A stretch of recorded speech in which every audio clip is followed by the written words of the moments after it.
Krishna DNA டெஸ்ட்டில் fail அப்படின்னு வரப்போகுது. ஸோ கிருஷ்ணாவுக்கு டிஎன்ஏ டெஸ்ட்டில் ஃபெயில்னாக்க கிருஷ்ணாவுக்கு சந்தானத்துக்கும் டிஎன்ஏ மேட்ச் ஆகலை. ஆனால் வந்துட்டு சிந்துக்கு மட்டும் மேட்ச் ஆகுது அப்படின்னு ஒரு ரிசல்ட் வரப்போகுது அப்படிங்கிறதான் விஷயம். ஏன்னா கிருஷ்ணா வந்துக்கிட்டு நம்ம பசுபதியோட ஆள் அப்படிங்கிறத ப்ரூவ் பண்ணுறது தான் அடுத்த கதைக்கு போகுது. அந்த ட்விஸ்ட்டு தான் அடுத்து வரப்போகுது. ஸோ பிரச்சனை அதிகமாகிடுது. பிரச்சனை அதிகமானோன்னா கிருஷ்ணா வந்து ரொம்ப கான்ஃபிடென்ட்டாக இருக்கிறான். கான்ஃபிடென்ட் வந்துட்டு போலீஸ்கார்ட்ட சொல்லிட்டான். போலீஸ்கார்ட்ட வந்துட்டு நான் தான் வந்துட்டு அதோட வாரிசே நான் தான் அப்படிங்கிறான். இங்கே பார்த்தீங்கன்னா இங்கே வீட்டில் ஒரே குழப்பமாக கிடக்குது. வாக்கிங் போனால் வாக்கிங் போகிற இடத்துல முறைச்சிட்டு வரான். முறைச்சிட்டு வந்து அந்த பொண்ணு வந்து சொல்லுது கங்கா கிட்ட, கங்கா இங்கே பாரு அவன் முறைச்சிட்டு போகிறான், இது என்னமோ சரியில்லைன்னு தோணுது எனக்கு. இன்னொன்று பார்த்தீங்கன்னா அவன் அடிக்கடி போய் குசு குசுன்னு பேசிகிட்டு இருக்காண்டி அப்படின்னு சொல்லி கங்கா சொல்ல, என்ன குசுன்னு நான் ஃபோன் பண்ணிட்டுருக்காண்டி வெளியே போய் அந்த மரத்தில் நின்று பேசிகிட்டு இருக்கான், யார்கிட்ட பேசிகிட்டு இருக்கான்னு தெரியல அப்படின்னு உடனே வந்துட்டு இப்போ காவேரி வந்துக்கிட்டு நிவினுக்கு ஃபோன் பண்ணுறாங்க. ஃபோன் பண்ணுறாங்க. ஃபோன் பண்ணி எங்கே இருக்கிறீங்க நீங்கள் அப்படின்னா, இங்கே தான் இருக்கிறேன். சரி பசுபதி எங்கே இருக்கிறான் அப்படின்னா, பசுபதி இங்கே தான் மெட்ராஸ்க்கு வந்துட்டு தான் சொன்னாங்க அப்படின்னு சொல்லிட்டு, சரி பசுபதியை வந்து நீங்கள் கண்காணிக்க முடியுமா, என்ன பண்ணிக்கிட்டு இருக்கான், ஏது பண்ணியிருக்கான், கண்காணிக்க முடியுமா அப்படின்னு கேட்டாக்கா, பார்த்துடலாம் ஒன்றும் பிரச்சனை இல்லை, அதை பசங்களை வச்சு பண்ணிடலாம்னு சொல்லிட்டு பசங்களை வச்சு பார்க்குறாங்க. பசங்களை பார்த்தா ஒன்றும் புலப்பட மாட்டேங்குது. கடைசியில் பார்த்தீங்கன்னா வேறு வழியே இல்லை. காவேரி சொல்கிறாங்க, நிவின் சொல்கிறாங்க காவேரிட்ட, இல்லை என்னமோ இது பண்ணிகிட்டு இருக்கான், ஒன்றும் இப்போ தரமாட்டேங்குது. அவன் என்ன பண்ணிகிட்டு இருக்கான், அந்த கிருஷ்ணாங்கிற வீட்டிலே தான் இருக்கான், வெளியே எங்கேயும் போகிறதில்ல அவன் அப்படின்னு. அப்போ ஒரு ப்ரெஷரை கொடுத்தினாக்க வந்துட்டு அவன் வேறு வழியே இல்லை, அவன் வந்துட்டு வலையிலேருந்து வெளியே வந்து தான் ஆகணும் அப்படின்னு சொன்ன உடனே ஓகே அப்படின்னு சொல்லிட்டு இங்கே வந்தன சொல்லுது கிருஷ்ணாவுக்கு, டேய் என்ன தெரியாதடா உனக்கு, எல்லாம் நீ பசுபதி சொல்லித்தான் முடன்னு தெரியும்டா, பசுபதி நீ என்ன பண்ணுறீங்க ஏது பண்ணுறீங்க எல்லாம் எனக்கு தெரியும்டா, நீங்கள் ஃபோன்லேயே அவன் டைரக்ஷன் கொடுத்துட்ருக்கானா, நீ என்ன வேணாலும் சரிடா, 10 பைசா எனக்கு சொத்துலேருந்து கிடைக்காதடா உனக்கு, அதை மட்டும் ஞாபகம் வச்சுக்கடா, இருக்கிற வரைக்கும் இந்த வீட்டில் உட்காந்து ஓசியாக தின்னுட்டு போறீல அது மட்டும் தான் உனக்கு அப்படின்னு அவன் கடுப்பாயிரான். இங்கே பார் நீ என்ன விளையாட்டு விளாட்றேன்னு எனக்கு தெரியும், மரியாதையாக ஓடி போயிரு, இல்லைன்னு வச்சுக்கோமே பசுபதியவே உள்ளார தூக்கி போட்டவன் உள்ளார வச்சவன் நான், உன்னை தூக்கி உள்ளார வைக்கிறது ரொம்ப நேரம் ஆகாது, உன் குருவோடை சேர்ந்து நீயும் போயிடுவாடா நீயே அப்படின்னு சொன்னாக்கான்.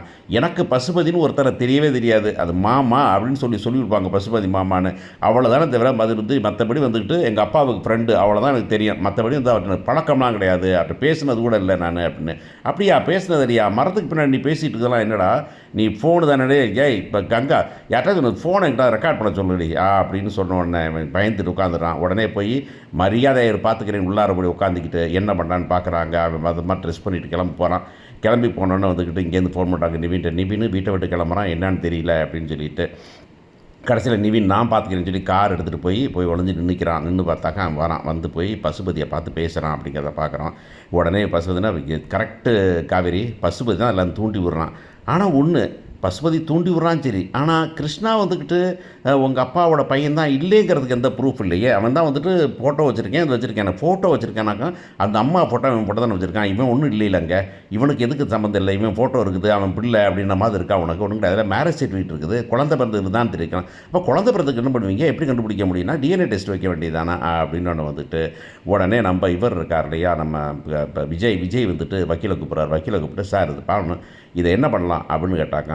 உடனே வந்து நம்ம அவங்ககிட்டே பேசுகிறோம்னு சொல்லிட்டு போலீஸ்காரை கூப்பிட்டு சொல்கிறாங்க. போலீஸு இப்போ நீங்கள் ஒன்று பண்ணுங்க அப்படின்னு போலீஸ்கார் வந்து இந்த பண்ணுறாரு. இங்கே பாரு நீங்கள் உங்கள் குழந்தை உங்கள் பையங்க உங்களை அப்படின்னு சொல்கிறீங்கல்ல, நீங்கள் போய் முதல்ல டிஎன்ஏ டெஸ்ட் எடுத்து வாங்க. டிஎன்ஏ டெஸ்ட் நான் அதுக்கு எடுக்கணும் அப்படின்னா உடனே எடுக்கணும். ஆமாம் நீ தான் சொன்னில இந்த கிட்ட கொடுத்தில சர்டிஃபிகேட் நான் தான் அவங்க குழந்தைன்னு சொல்லல, வாரிசுன்னு தெரியல, அப்போ வாரிசுனா நிஜமான ஒரு பிள்ளையான்னு பார்க்கணும்ல, அதுக்கேற்ற மாதிரி தான் கொடுக்க முடியும் அப்படின்னு ஒரு வக்கீலை கொண்டாந்து விட்டுட்டு நீ கம்பல்சரியாக வந்து எடுத்தே ஆகணும்டா அப்படின்னு சொல்கிறாங்க. சொல்லிவிட்டு போலீஸ் என்னோட கூப்பிட்டு போய் எடுத்துக்கலாம் அப்படின்னு. வழக்கமாக டிஎன்ஏ டெஸ்ட் எடுக்கிறதுக்குலாம் வந்துக்கிட்டு அவங்க பெர்மிஷன் வேணும் அப்படிங்கிறதெல்லாம் ஏகப்பட்டது இருக்குது. நமக்கு லாவாவது நம்ம லாவாவது போலீஸ் ஸ்டேஷன் ஆகுது, நம்ம சொன்னதான் சட்டம் நம்ம சொன்னதான் ரூலு அப்படின்ட்டு போக வேண்டியதான் அப்படின்னு சொல்லிட்டு கடைசியில் கொண்டு போய் அவனுக்கு டிஎன்ஏ டெஸ்ட் எடுக்க வைக்கிறாங்க. டிஎன்ஏ டெஸ்ட் எடுத்துகிட்டு வெளியே வந்தாக்கா வெளியே வந்து டெஸ்ட் ரிசல்ட் வருது. அவருக்கு அவங்க அப்பாவுக்கு நம்ம இப்போ கீப்பு அவர் வச்சுருந்ததுன்னு அதையும் எடுத்து கொடுத்து கடைசியில் டெஸ்ட் எடுத்து பார்த்தாக்கா மேட்சிங் வந்துக்கிட்டு 99% சிந்துவுக்கு வரப்போகுது, கிருஷ்ணாவுக்கு வந்துட்டு 0% தான் வரப்போகுது மேட்சிங், இல்லைனா 1% வரப்போகுது. அப்போ இவன் அங்கே இல்லை அப்படின்னு தெரிஞ்சு போகுது. உடனே எனக்கு என்ன தோணுச்சுன்னா சிந்து பிள்ளை அழுதுகிட்டு இருக்கிறது, அந்த பொண்ணு அம்மா அழுகுறதெல்லாம் பார்த்தா சிந்து வந்து சான்சஸ் இருக்குது, அந்த பொண்ணு அவ்வளோ இன்னசென்ட்டாக பொய் சொல்கிறதுக்கு சான்ஸ் இல்லை, அந்த திருட்டு பையன் பொய் சொல்லுவான் அப்படின்னு நமக்கு நம்பிக்கை இருக்குது. அதனால் நீ கிடையாதுடா, நீ எல்லாம் வந்துட்டு எல்லாம் ஜோடிச்சிருக்கிறியா, நீ யார்ரா நீயே புட்றா அவனை அப்படின்னாக்கா அவன் அங்கேருந்து ஓடி போயிட போகிறான்.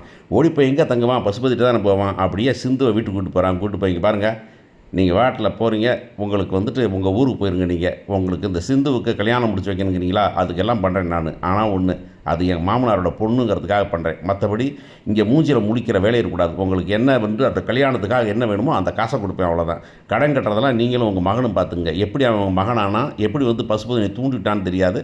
நீங்கள் மரியாதையாக இன்றைக்கி இடத்த காலி பண்ணலைனாக்கா, இந்த வீட்டை காலி பண்ணிவிட்டு உங்கள் ஊருக்கு தேனிக்கு கிளம்புறதுக்கு பைசா தரேன், கொண்டு போகலைனாக்கா ஒன்றும் பண்ண முடியாது. நான் திருப்பி உங்கள் மகனோட சேர்த்து உங்களையும் தூக்கி ஜெயிலில் வைக்க வேண்டியிருக்கும் அப்படின்னு சொல்ல போகிறாங்க.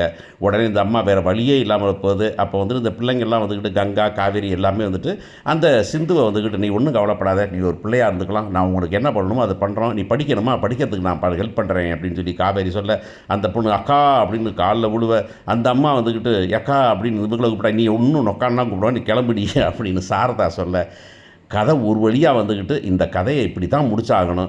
அந்த சின்ன பொண்ணுக்கு என்ன மாதிரி செஞ்சே ஆகணும். அந்த பெரியவன் பண்ணுற திமிருக்கு, ஆட்டிடியூடுக்கு அவன் வந்து தண்டனை அனுபவிச்சே ஆகணும் அப்படிங்கிறது தான். ஸோ பசுபதி என்ன பண்ணுவார், பசுபதி என்ன பண்ண போகிறாங்க அப்படிங்கிறது இன்னும் அடுத்த வாரத்தில் அடுத்த ட்விஸ்ட்டு தான் வரும். இந்த கதையை முடிச்சுட்டு பார்ப்போம் எப்படி போகுதுன்னு.